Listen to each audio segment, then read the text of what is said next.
Bom dia, boa tarde ou boa noite, meus caros alunos da Escola Cassiano Ribeiro, aqui é Abraão Lincoln, seu professor de História, em mais um módulo do ensino remoto emergencial em decorrência da pandemia do Covid-19. Hoje vamos falar sobre a crise portuguesa do século XVIII, meus nobres alunos. Que eu quero que vocês entendam como é que era o cenário de Portugal no século XVIII.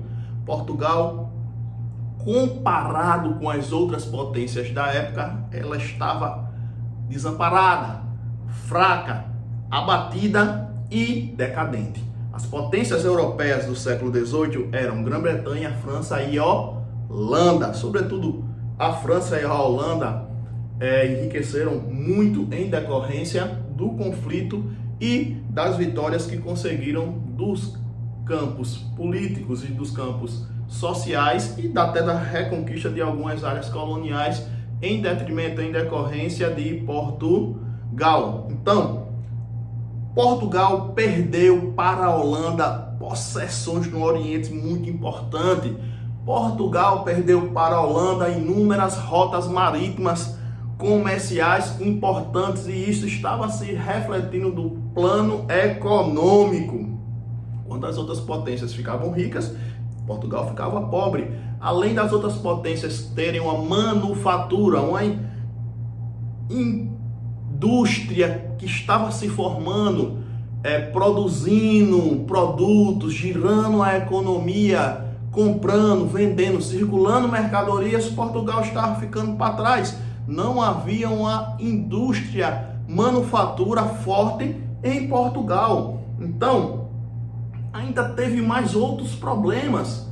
O forte da economia portuguesa também nessa época era a cana-de-açúcar, que estava sendo vendida a preço de ouro no mercado europeu. Mas os holandeses, muito sagazmente, conseguiram pegar mudas daquela cana-de-açúcar e plantaram nas Antilhas, que era um clima favorável. Porque para se produzir cana-de-açúcar de qualidade tem que ter sol em abundância, terra em abundância e trabalho em abundância, que na época era o trabalho escravo.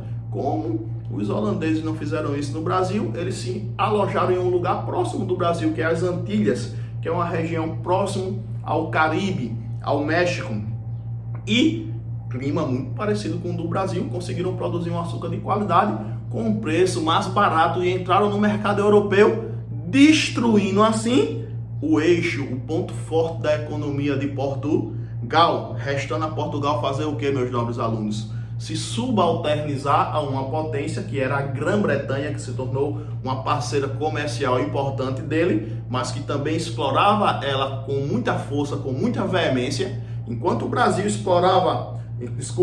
Portugal explorava o Brasil, a Grã-Bretanha explorava Portugal.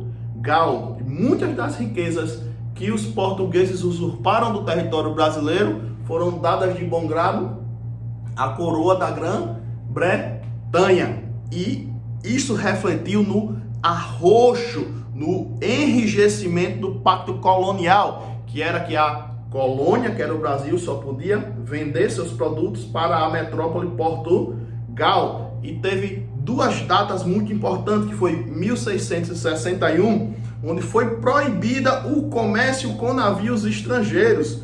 E depois, em 1711, houve a proibição de navegações que não sejam oficiais para comercializar com o Brasil. E aqui eu dou por encerrado esse breve apontamento sobre a crise portuguesa do século XVIII.